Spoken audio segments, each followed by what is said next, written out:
on the flank of the British, forming at the trot. Now they slow to match the speed. It's very important to keep these troops in good close order. You can't let a small part of your force get out ahead of the rest. You can't lose cohesion. There, see how quickly they change formation. Again, the British troops are all professional troops. These soldiers have been in the army for 5, 6, 10, 12 years. They know how to do these things quickly and effectively.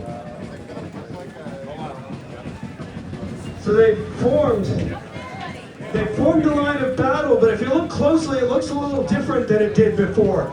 They're at an open order. The troops are more spread out. They have a wider frontage and there's space between them now. Why are they doing this? Well, it's going to help them go up this hill with the obstructions. If you're shoulder to shoulder with the next man, you can't maneuver around anything. But it's not an open, clear field, so they need more maneuvering room. They've formed an open order now. Maybe this will be a more effective formation for this kind of assault. Will they be able to move fast enough to get up the hill? Well, they start at a slower pace. They have to maintain their line. They don't want some of the soldiers getting ahead of the others. They don't want any falling behind.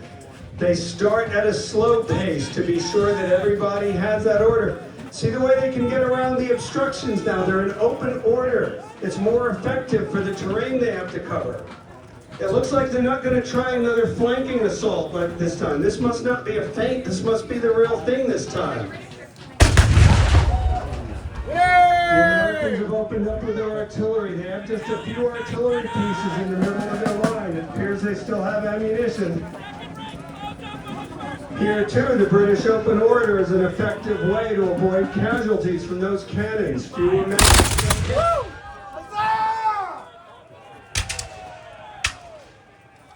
The Americans have opened fire at much longer range this time. That might be intimidating, but it's not good if you're low on ammunition. That fire won't be effective from that distance.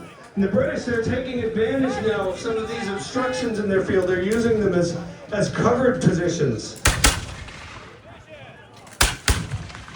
You can see the American troops, they're not as disciplined. Rather than volley fire, you're starting to get a lot of individual fire now.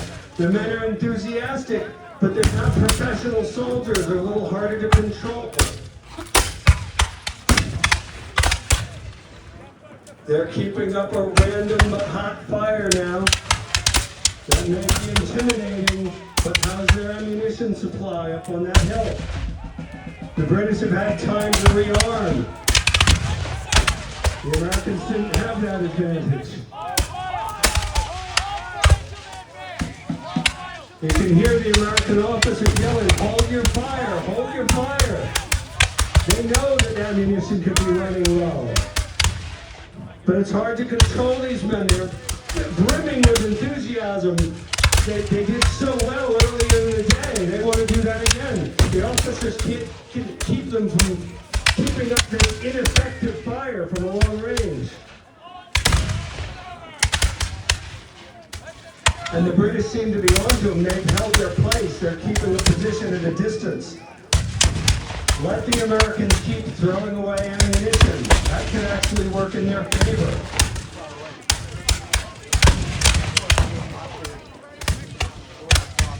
The British are pulling back now. Was that a real assault or was it just a feint? They're retreating, but is that the strategy? They're pulling back again. It looks like that was all light infantry troops. They're pulling back. They're pulling back, but was that just a ruse to get the Americans to waste ammunition? We'll have to see how this goes.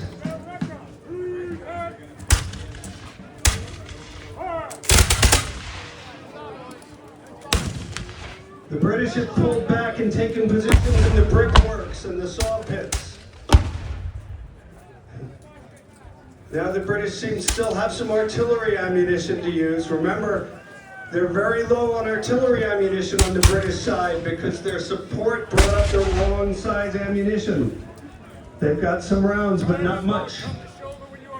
They can't use their cannons to bring up forward in this, to pummel the American works. They don't have the ammunition for it.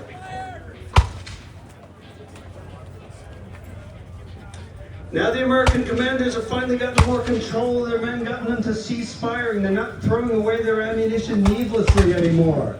It's too great a range. There's no point in trying to shoot at these distances. But it's hard to control the enthusiasm of their men. They saw how effective their musket fire was before. They want to do more shooting. Here the British troops have reformed. Who have we got here? Is it a different battalion?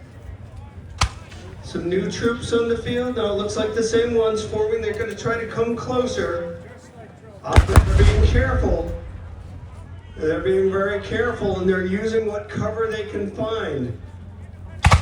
They're not going to make a hasty assault this time. They're going to feel out the position very carefully.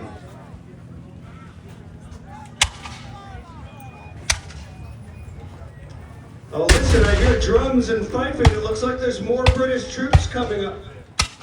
So this isn't all of them. The British have a lot more to come. And here they come. Here comes a strong column that's emerging out of the camp area now. Oh, we thought the British would have reinforcements, and guess what? They have a lot of reinforcements. They've been able to get fresh ammunition, they've been able to get fresh troops, and they're professionals and they're not done yet.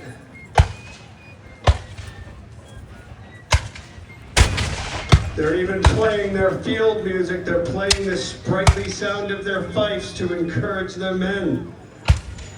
They took a beating earlier, but they don't seem to be too worried about that.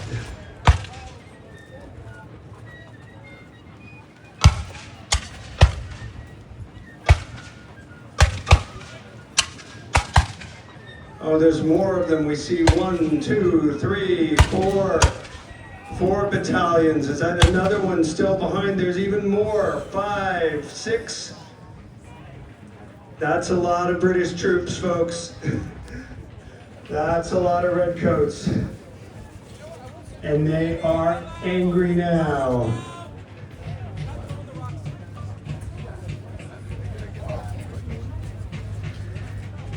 The British column seems endless. Now the light infantry are moving around toward the flank. Have they detected a weak spot? Are they just moving off to the flank to make room for the heavy troops that are marching up? Look, the column's still coming. They're still pouring out of the encampment.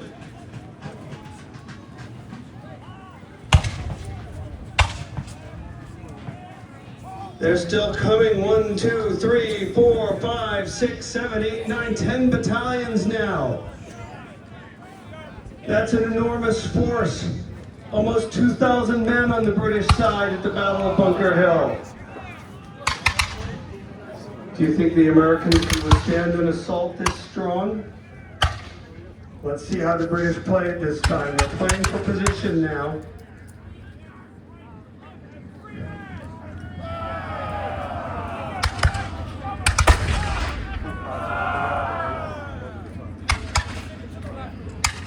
The Grenadier Battalion, wearing their fur caps, they're now on the British left, closest to the crowd. The battalion troops in their cocked hats, now they're moving around toward the waterfront. Up in the front, you see the light infantry, they've taken a position. They found a good position because it's just at the greatest distance for the American musketry. Maybe they can get the Americans to keep wasting ammunition, firing at ineffective range. The British are firing too, but they have a lot more ammunition. Every one of their soldiers carries about 60 rounds. The Americans have only 20 or 30 per man. The British can afford to expend some ammunition here, trying to tempt the Americans to use theirs. Now the British have formed quite a battle line. Will they try another flanking attack? Will those soldiers out there near the waterfront try to go around the American flank? Maybe they'll form on the opposite side, closest to the crowd, and try to press on the redoubt.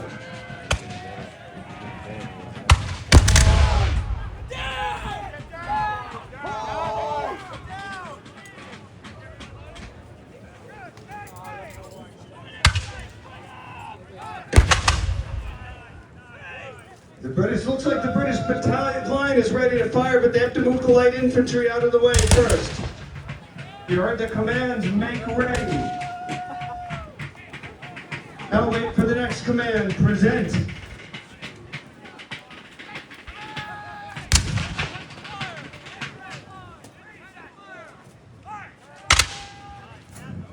The light infantry are trying to press that flank a little bit, and they've also made room for the rest of the British troops to move forward.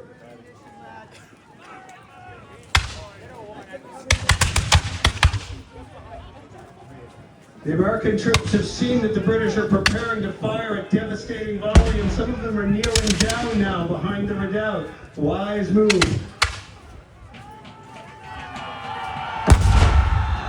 And the light infantry are charging again. They're going to try to get up that flank against the rail fence one more time. I think the Americans are surprised at this too.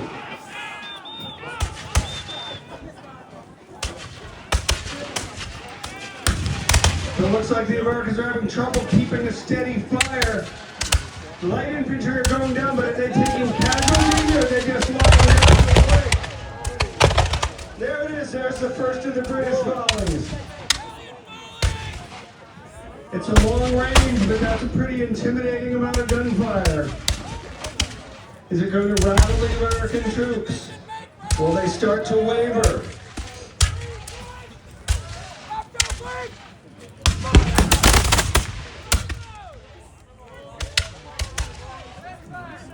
It looks like the light infantry are pinned down now.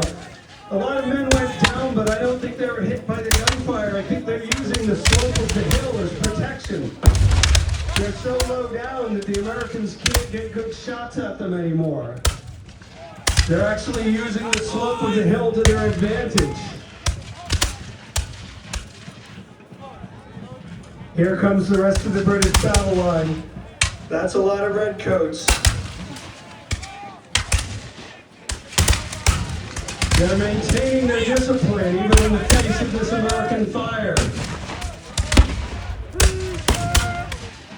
Notice that the Americans aren't firing volleys, they're just firing lots of scattered shots. That doesn't look like good discipline.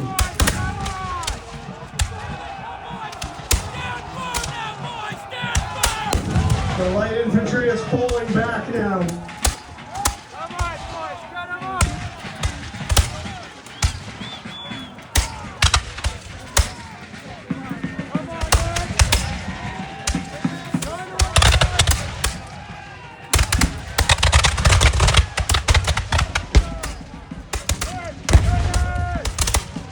Notice the difference between how the Americans are firing one man at a time, how the British are firing volley after volley. The musketry is far more effective when fired en masse, but the Americans have a much better position to fire from.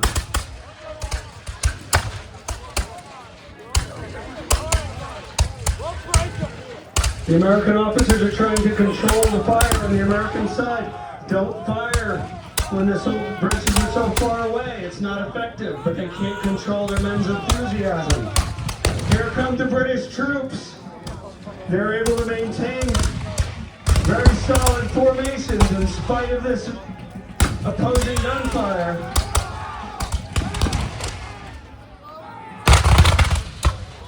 That's volley fire. Notice the difference in how the two sides are using their musketry.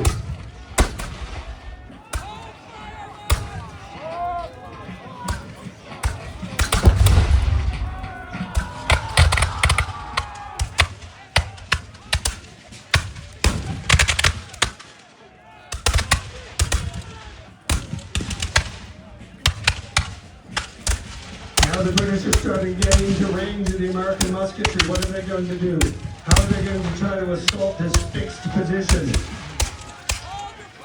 They can't just do a headlong charge. There's too many things in the way. It'll take too much time to get up that hill.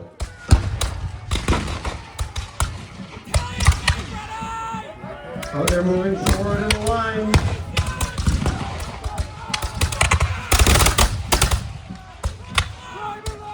They're doing a great job keeping the line in spite of those obstructions, slowing them down.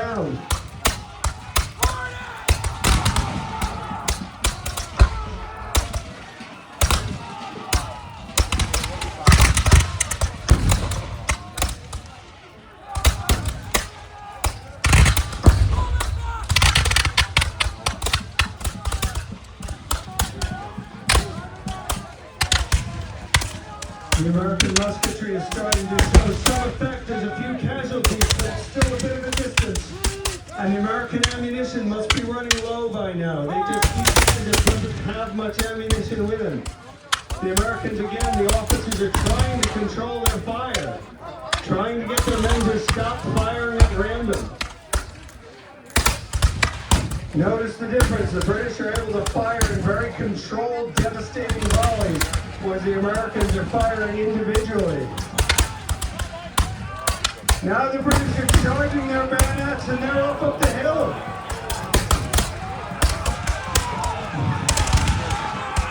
They're getting closer and they're taking casualties.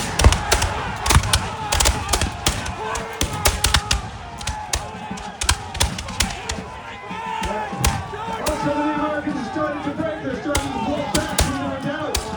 Some of the British are falling back as well. There's confusion on both sides. The officers are trying to control the men. The British are falling back. The Americans have abandoned part of their earthworks. Some of the British troops got almost up to the fort that time. They couldn't quite get enough troops up there quickly enough, and now they're tumbling back down the hill. It looks like they're going to use the slopes of the hill to help them get cover.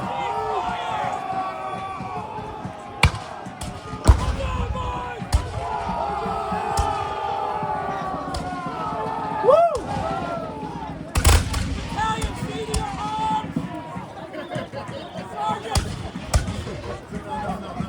Now you can see, for safety reasons, an American officer had to go out and actually move some of the casualties out of the way because you can't be lying down in front of a cannon. Again, safety is paramount. This is a reenactment. It's very important that we don't have any real casualties. So they make some adjustments on the field. The British have fallen back again. But they know they can't just leave the Americans in that fortification. It's too dangerous for the city of Boston. If the Americans stay there, they'll reinforce those works, they'll bring up heavy cannons, they'll bombard the city. And the British have managed to maintain their discipline. They retreated, but they're still in good order. You can hear their drums playing cadences to keep the men organized. You can see there's a lot of troops out there, but there's some order. They're staying together. They're staying in their formations. Some of the casualties are being drawn off the field now. Why don't the Americans start shooting at these wounded men? Well, one, there's no value in it. And two, they know that they are low on ammunition. They don't have reinforcements. The British do. They don't have resupplies for their ammunition. The British do. They've done well so far, but it's been a long and very desperate day. The fight's been going on for about 2 hours now. And it looks like the British are reforming. They're not done. They've taken some casualties, but these are professional troops. They know that's part of the game. And they are not finished yet. The officers are conferring. They've got to come up with a plan. They sure know what doesn't work now, but they have a lot of different approaches they can take to try to crack this tough nut on the hilltop. And that's even more British troops coming up from the beach. Look at that. The British aren't done yet. They've still got more troops they can use. The Americans don't have any. Americans already lost some men. Some of their men have retreated. They've left the peninsula. They want no part of another one of those assaults. They saw British troops up really, really close. They don't want to see them again. Some of them have abandoned the positions.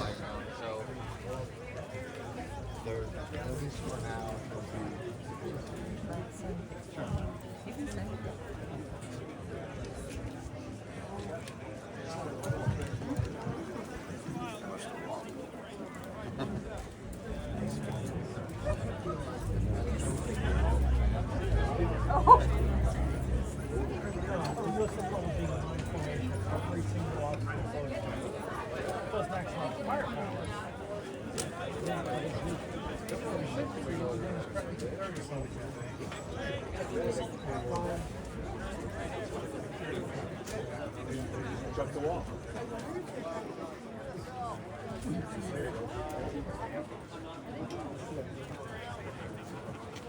Now you can see that Americans are desperate for ammunition now, to the point where they're actually going out and searching some of the British casualties, hoping they can find a few more musket cartridges. You've probably heard of powder horns used to load muskets. You won't see any of that here. Military technology is a little bit fancier than that by 1775. Each of these men carries a cartridge pouch, a leather bag that's slung over their shoulder. Inside of it is a wooden block with holes drilled in it, and each of the holes contains a cartridge, a pre-measured quantity of powder. If this was the Battle of Bunker Hill for real, they'd also have a musket ball in there. But today we don't use the bullets, we just use the gunpowder. But the cartridges are very much like those used in the 18th century. The weapons are loaded in almost exactly the same manner they were loaded during the Battle of Bunker Hill in 1775. The Americans are so desperate for ammunition, they've tried to scrounge some from the British casualties. And the British have reformed, they're regrouping, they're taking a moment.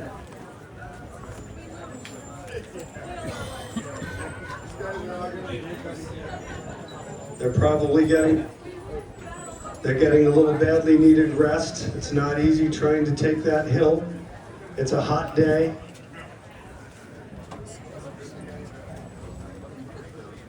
But they know they can't quit. This hill is too important.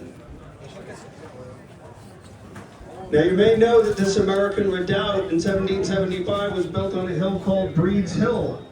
So why do we call this the Battle of Bunker Hill? Well, there were two hills on the Charlestown peninsula, a big hill called Bunker Hill, and a little hill that overlooked Boston called Breed's Hill. The British were trying to capture Bunker Hill because it was the important strategic position on the peninsula. The Americans built a fortification on Breed's Hill, and they built a line of fortifications all the way down to the waterfront that were not on Breed's Hill.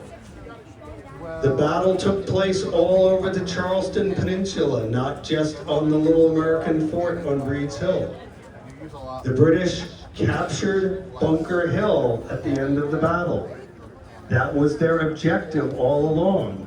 They were fighting to capture Bunker Hill. So it's the Battle of Bunker Hill, even though a portion of it happened on Breed's Hill. It's perfectly okay to call it the Battle of Bunker Hill, because that's what was being fought for, even though part of the battle happened on this other hill.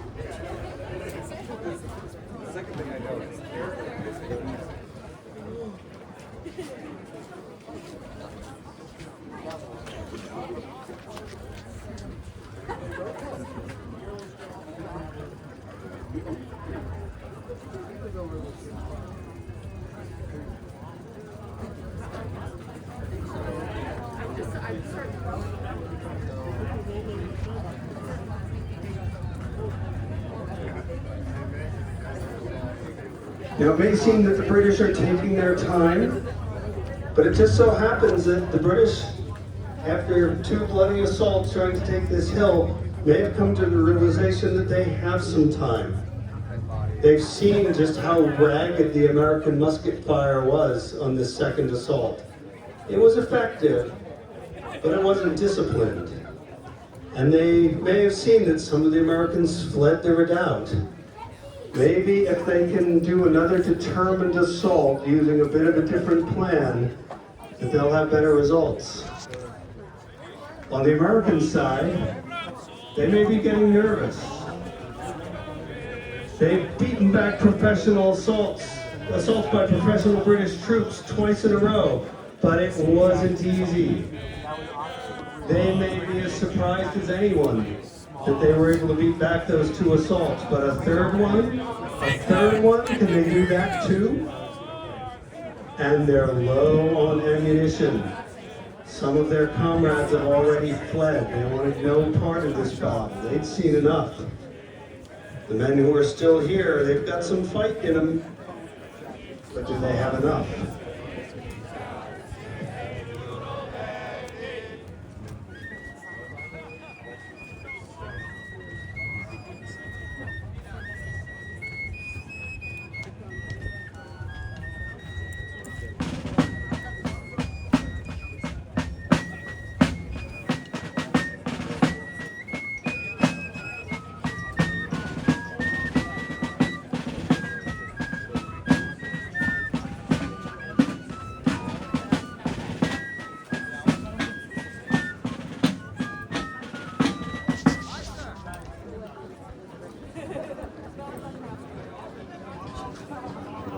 Is that fresh British troops being moved up? Well, there's British troops on the move now.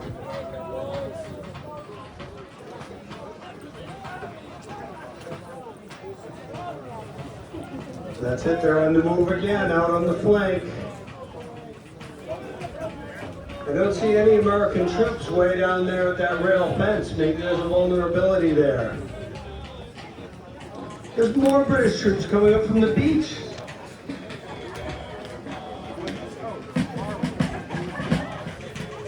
Where are they all coming from?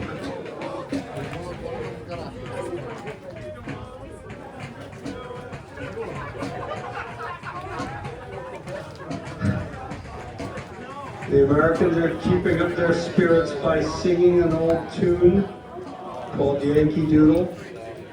The British had used this song back in the French and Indian War to mock the American soldiers. Even though they were fighting alongside the Americans in the French and Indian War, the professional British soldiers didn't think too much of the ragtag American troops. Now the Americans have taken that same song and used it to mock their own opponents, taking pride in who they are. And here come British troops marching on the British left flank, right along the crowd line here. I see two formations, and they're moving in a very different formation this time. Look, they're moving in a column, and they're moving rather fast. They're not forming in that big line of battle like they were before.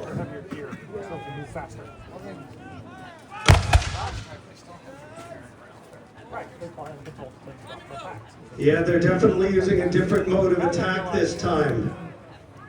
One of the ways to attack a fortification is to use a long, deep column to try to punch a hole in one part of the line, create momentum. Rather than this long, thin line assaulting the whole American front, maybe they can have a deep column and punch through. Even if some of the men in the front get shot down, there'll be more, and there'll be more, and there'll be more. They'll keep coming. They'll be able to pierce a hole in one part of the line. Can the British do it? Here they come. They're moving up the hill now. They're doing it. They're attacking in column this time. A whole different approach. No more feints, no more lines of battle. It's a column they're attacked. Now they're moving more quickly up the hill.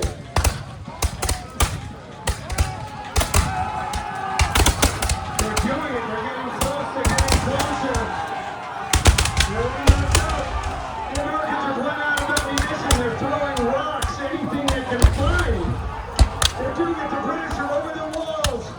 They're into their redoubt now. They've gone through. They're overwhelming their redoubt, and the Americans want no part of the British bayonets. They're fleeing. The Americans are running away now. The British have done it. They've gotten over. They've got the fort. They have still more troops. The Americans are trying to flee the peninsula desperately. From this vantage point, we can't even see any more American troops. There's nothing but redcoats in the redoubt now. The British officers are trying to get control of the men again. They've overwhelmed the American position. It worked. The column attack worked this time. And the Americans ran clean out of ammunition this time.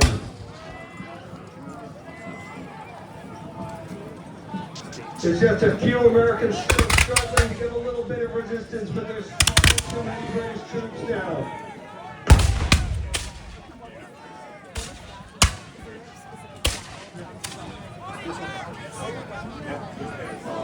They go, reform the company. The British officers are getting control of their troops now after they stormed this position.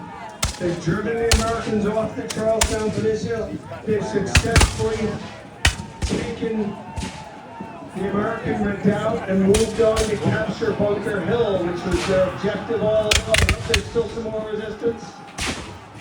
But the British are maintaining good order and formations and driving the Americans away. The Americans are mostly panicked. Some of them are able to conduct an orderly retreat, trying to save as many lives as they can.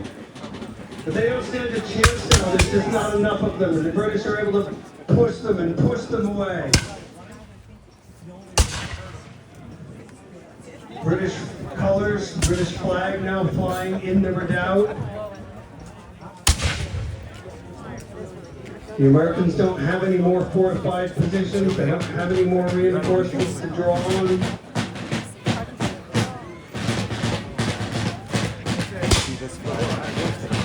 And listen to that drum beat. 2 short rolls and 3 flams. Pump, pump, pump. That's a ceasefire. The battle's over, folks. The British have taken the redoubt. But look down the hill and see at what cost. It's going to be a long war, folks. It's 1775. This war will go on until 1783. We're 2 months into an 8-year war. We may cheer for this battle, but there's still a lot to come. Thank you all for coming out today. Thank you to the town of Gloucester for putting on this tremendous show. Remember to go out and find out what this seafood. Remember the food trucks. And you know what this history of the American Revolution is all about. Thank you all very much. So good.